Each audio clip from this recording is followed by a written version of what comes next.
Christmas seems to be in the air. It snowed beautifully all day yesterday, and we see the effects obviously this morning on our drive into church. The lights have been hung, wreaths are up, garland is out, trees have been decorated. Frosty hangs from his perch in the light poles of downtown Brownsburg. The first reading is comforting and Christmassy as well. A shoot shall sprout from the stump of Jesse, and a lamb shall lie down with the lion. All of these things seem to go along with the spirit that is around this time of year. But then there is the gospel. You never hear Christmas songs this time of year talking about a brood of vipers or the coming wrath. I've often thought it would be funny to send out Christmas cards to my friends. You know, normally Christmas cards have the Bible verse on the front. Maybe instead of using one of the more standard ones, saying something along the lines of, "Even now the axe lies at the foot of the tree, and the chaff will burn with unquenchable fire." Just to see what they would say. St. John the Baptist in today's gospel seems to be trying to wake us up just a little bit.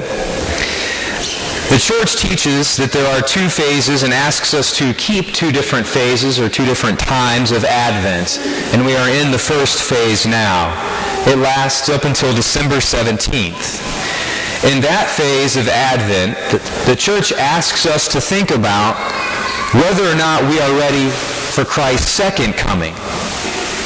Certainly, Christ came to us at the Nativity on Christmas, and we remember that every year in a special way.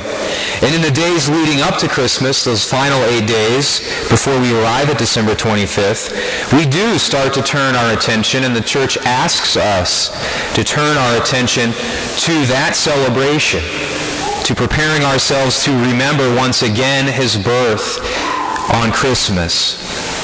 But this phase of Advent, these first 3 weeks or so, the church asks us again to think about, are we ready for Christ's second coming?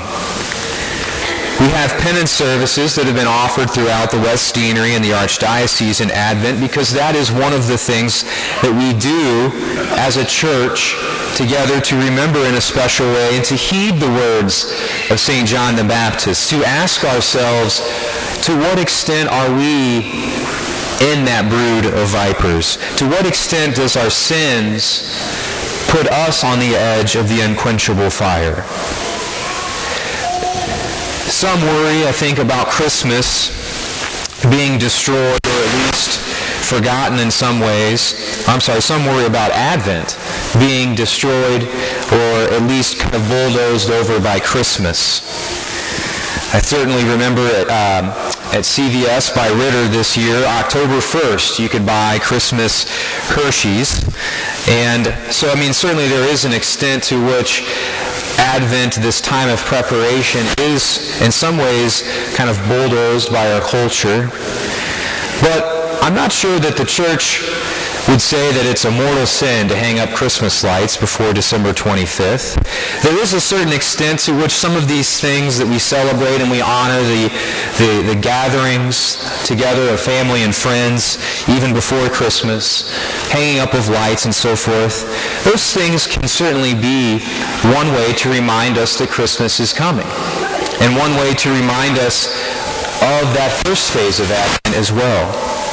One of the things that I think we should maybe consider doing, that I have personally found to be helpful over the past few years, is maybe saving some things for Christmas itself.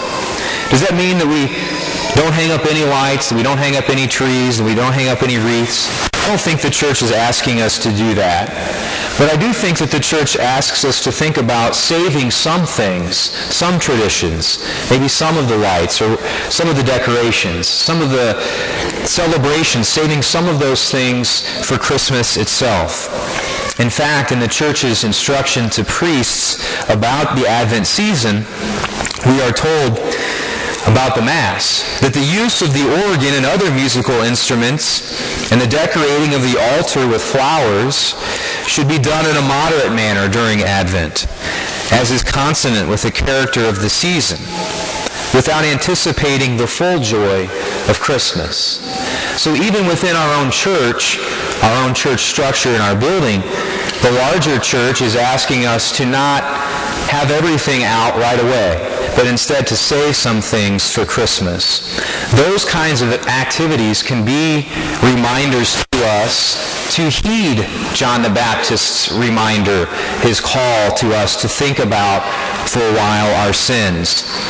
Maybe even giving something up for these next couple of weeks, kind of like we do in Lent. Certainly a priest friend of mine turned me on to that, showed me that a few years ago. This year for Advent I decided to give up coffee. I will not be doing that next Advent. But nonetheless, again, certainly many opportunities, I think, as we go around these next couple of weeks to celebrate and to remember this special season, but yet at the same time call us to a conversion experience, remembering our sins, and also hearing the words of John the Baptist. You know, as we so often pass through our lives, I think sometimes half asleep, and St. John the Baptist and other people shake us up from that slumber, in a sense, and especially when we've given up coffee. But we have the church and the readings and scriptures and so forth to remind us, again, to take some time to think about our sinfulness and whether or not we're ready for that second coming of Christ. So may we enter fully into this Advent season today and always.